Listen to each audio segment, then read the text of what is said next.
irmãs, na graça e na paz do Senhor Jesus. Hoje, terça-feira, dia 25 de janeiro, nós nos encontramos para mais um tempo na presença de Deus. Eu quero convidar você a orar junto comigo agora, para nós iniciarmos esse tempo que vamos passar na presença do Senhor.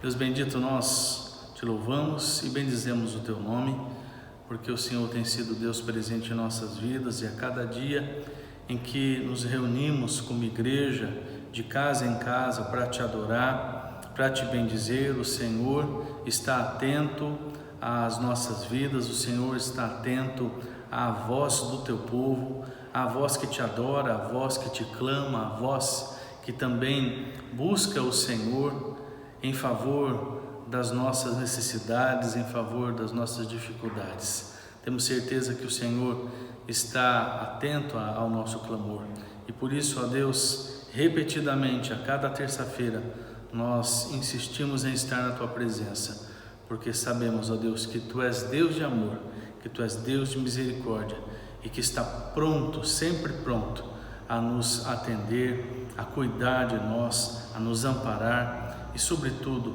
a ser adorado. É o que queremos fazer aqui hoje: adorar o teu nome, receber o teu recado, Senhor, e também receber a tua bênção. Cuida de nós, ó Pai, nesse tempo, em nome de Jesus. Amém.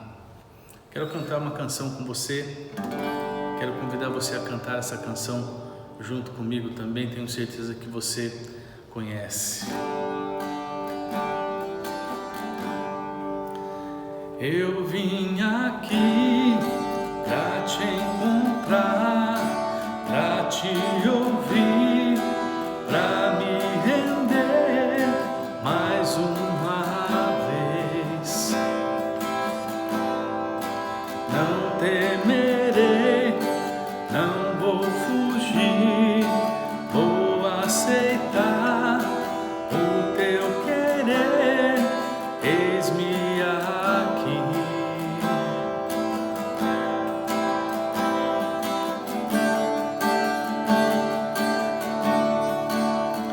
Tua voz aquece o meu coração,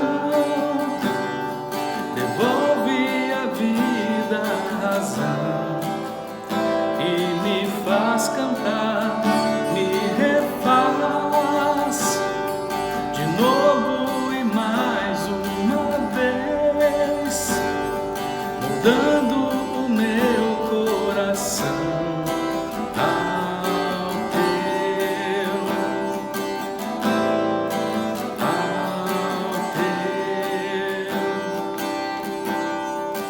Eu abro mão de decidir o que é melhor, vem governar meu coração. És o meu Deus, o meu Senhor, dono de mim, e mais ninguém me ama assim.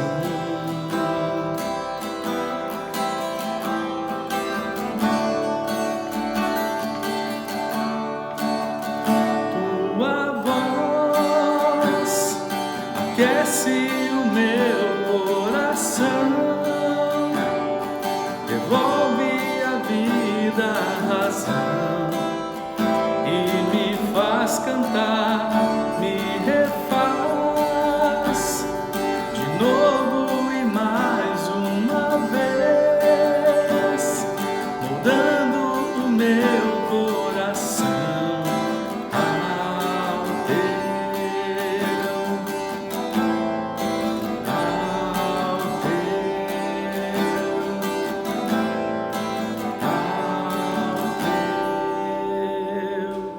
É o que queremos de ti, Senhor, ter um coração moldado ao teu.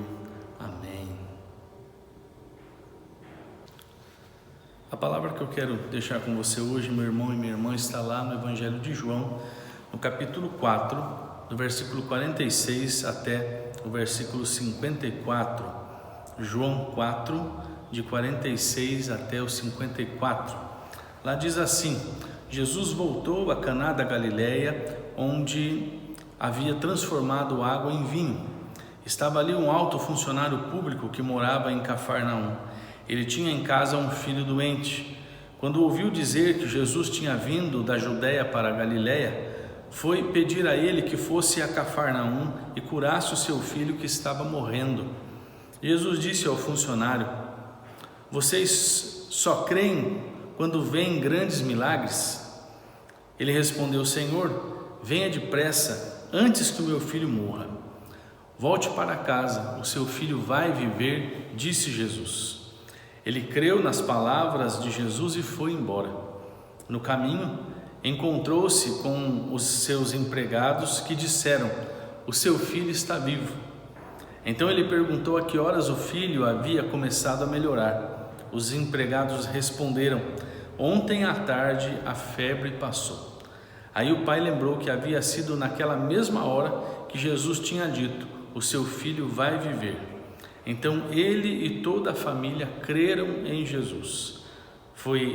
Esse foi o segundo milagre que Jesus fez depois de ter ido da Judéia para a Galileia.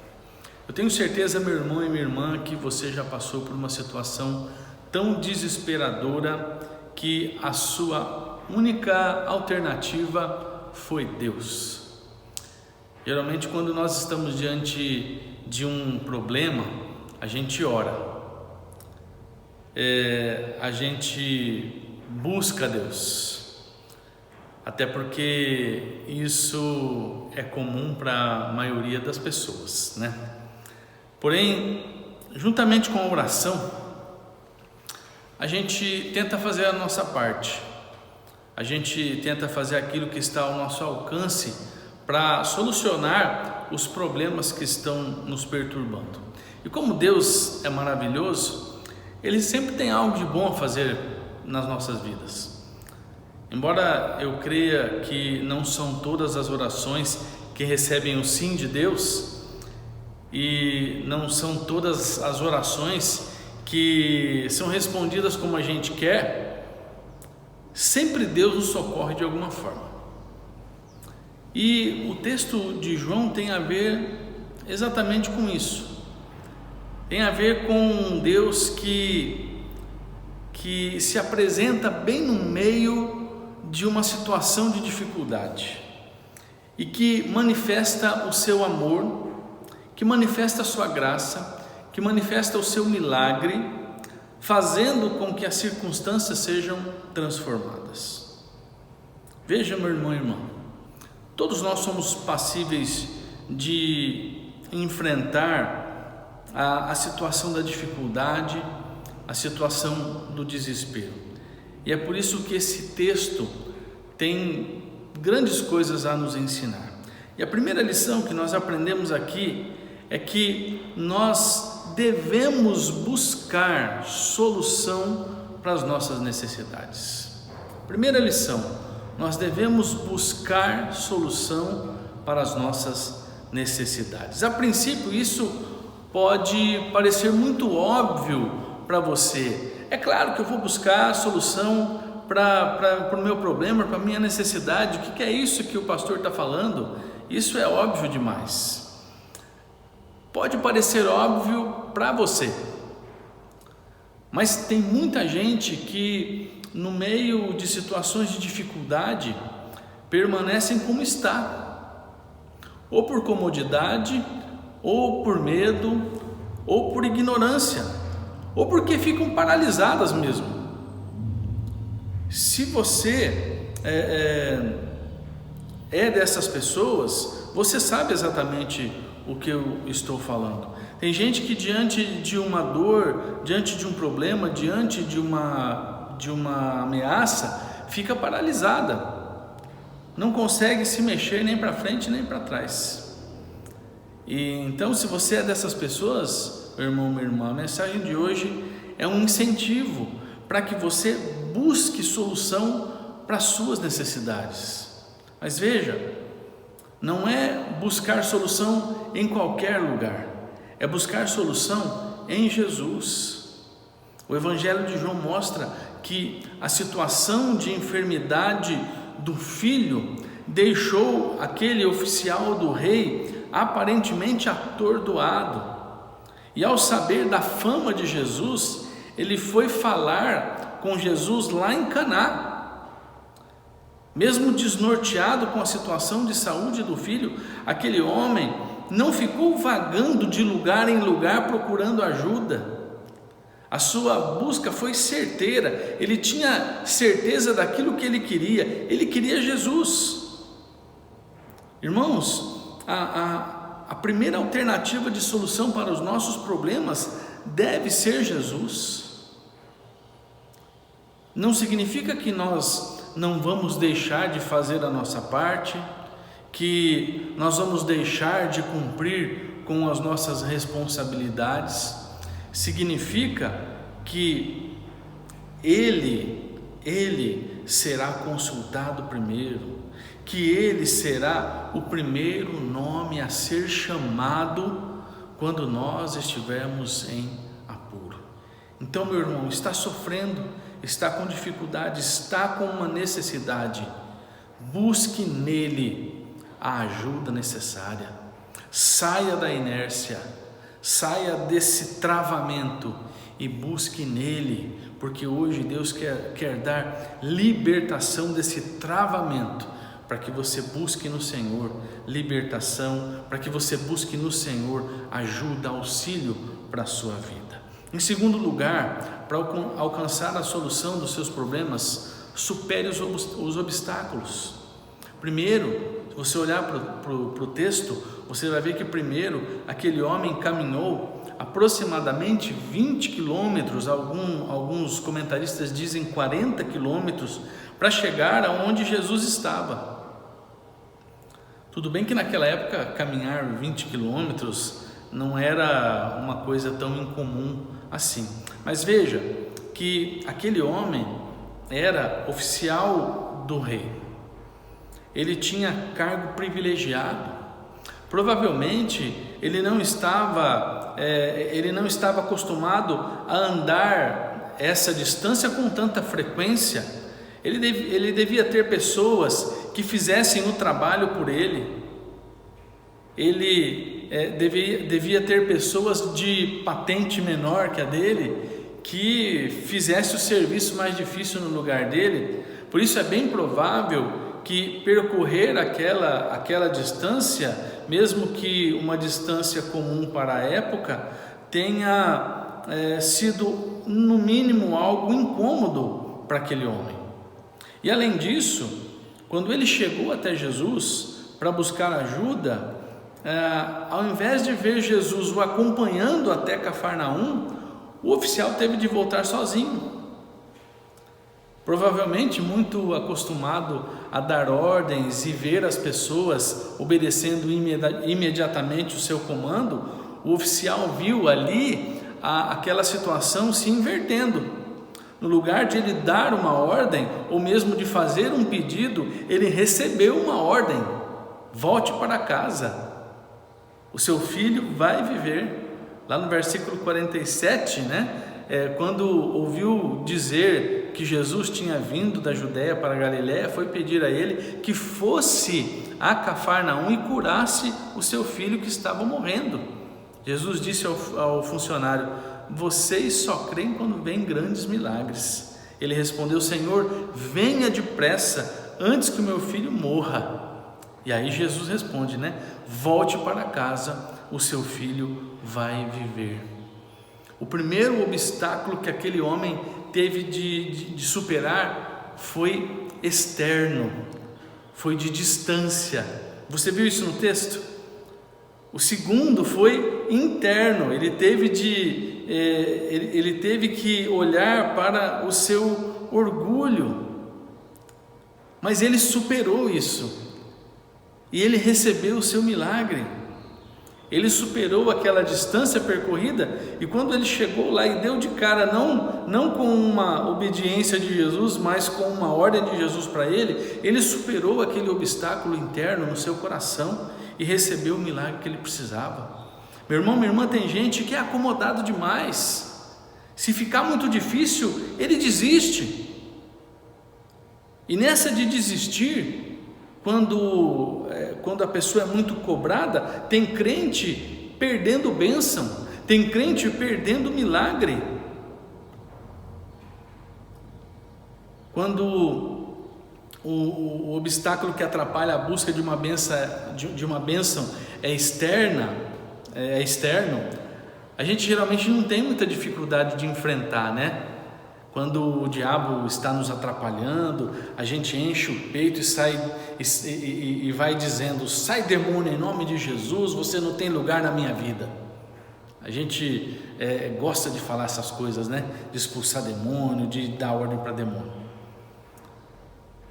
Quando as pessoas estão nos atrapalhando, a gente enfrenta, a gente chama atenção, não é assim?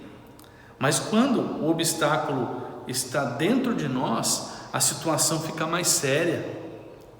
Quando o que nos impede de buscar a bênção tem a ver com questões interiores da nossa alma, do nosso coração, da nossa mente, aí fica mais difícil, porque nem sempre nós estamos dispostos a remover esses obstáculos. Nem sempre nós estamos dispostos a remover o nosso orgulho, as nossas opiniões equivocadas, a nossa maneira equivocada de ver o mundo, a nossa maneira equivocada de ver a vida. Nem sempre nós estamos dispostos a abrir mão das nossas mágoas, dos nossos ressentimentos, da nossa sede por vingança, dos nossos complexos.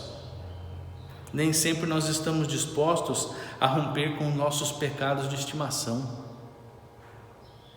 Aquele oficial do rei nos ensina que a bênção está logo ali.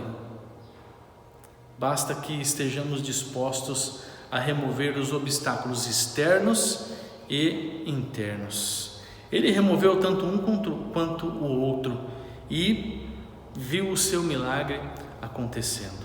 Quem sabe, meu irmão e minha irmã, o que falta para você seja apenas remover um obstáculo. Faça isso hoje e receba o seu milagre.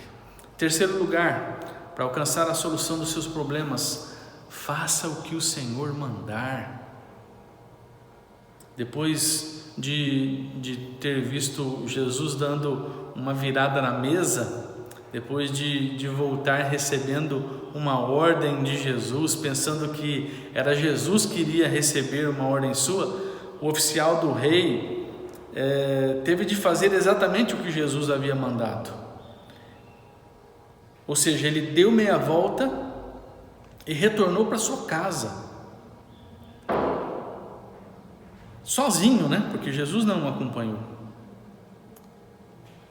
Porque o milagre que ele precisava dependia de fazer aquilo que Jesus havia mandado.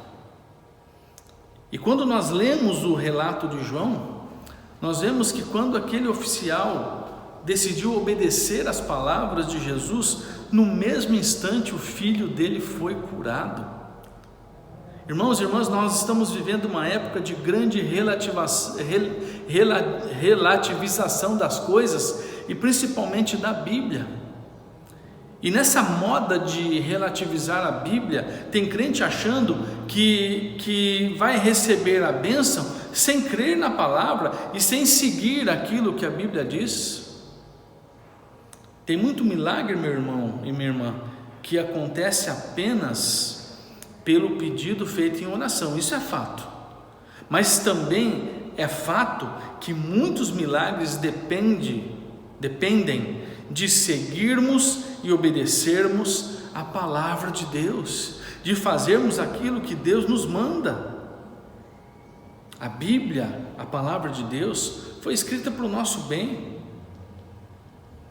Ela é o manual de Deus para aqueles que desejam ter uma vida bem-sucedida. E nessa lógica, muitas bênçãos que nós buscamos estão ligadas àquilo que a Bíblia diz para nós fazermos ou deixarmos de fazer. Por isso a Bíblia é tão importante para nós. Então, meu irmão, não relativize aquilo que a Bíblia diz. Não tente fazer a Bíblia se encaixar nas suas conveniências. Receba como palavra de Deus, siga o que ela diz e veja as bênçãos de Deus acontecendo na sua vida, como aconteceram na vida desse homem e do seu filho, cuja história foi contada pelo evangelista João. Que você seja tremendamente abençoado por Deus, que as suas lutas, que as suas dificuldades, que os seus desesperos sejam curados pelo Senhor Jesus. Vamos orar? Eu quero orar por você que está caminhando comigo num pacto de oração, uma campanha de 7 semanas de oração, e quero orar por você também que tem um pedido de oração, não está fazendo a campanha, mas tem um pedido a ser colocado diante de Deus. Nós vamos colocar tudo isso diante do Senhor agora, em nome de Jesus. Vamos orar então? Deus bendito, Tu és um Deus poderoso, que pode fazer infinitamente mais, além daquilo que pedimos ou pensamos. Sabemos, ó Deus, que o Teu poder é ilimitado, sabemos que não há limite para aquilo que o Senhor pode fazer nas nossas vidas, na vida daqueles que amamos, ó Deus. Por isso, clamamos a Ti nesta hora, que o Senhor nos envolva no Teu poder, que o Senhor nos envolva na Tua graça, na Tua misericórdia, na Tua bondade, para que o milagre que precisamos do Senhor aconteça em nossas vidas, para que as nossas necessidades sejam supridas no Senhor, para que sonhos sejam realizados. Eu oro pela vida do meu irmão, da minha irmã, que nesta hora está colocando um pedido diante de Ti, uma necessidade, Senhor, um sonho, qualquer questão diante de Ti, ó Pai, seja no pacto de oração, seja na campanha de 7 semanas, ou seja num pedido avulso que cada um coloca diante de Ti toda terça-feira. Pai, venha ao encontro de cada um agora e abençoa com toda a sorte de bênção celestial. Que esse pedido que está sendo apresentado, que essa necessidade, ó Pai, seja olhada por Ti com olhos de amor e de bondade, e que nós possamos, ó Deus, ainda glorificar e exaltar o Teu nome pelas bênçãos recebidas, ó Pai. Afasta de nós toda a ação do maligno, toda a intenção de Satanás, ó Pai, tudo aquilo que ele vem trazendo às nossas vidas para nos roubar, para nos assaltar. Livra-nos, ó Pai, dos nossos pecados, ó Pai. Dá-nos, Senhor, fortalecer a nossa vida, Senhor, para que as nossas fraquezas sejam fortalecidas, de tal modo que não caiamos em pecado, mas que Te honremos com a nossa santidade, ó Pai, e que o inimigo não tenha vez na nossa vida, ó Pai. Cuida de nós, essa é a nossa oração, em nome de Jesus, amém. Deus abençoe sua vida, meu irmão e minha irmã. Nós nos reencontramos aqui no domingo para o nosso culto presencial ou para o nosso culto transmitido no canal do YouTube. Você é o nosso convidado para estar novamente conosco no domingo. Um forte abraço para você, uma ótima semana, fique com Deus e tchau, tchau.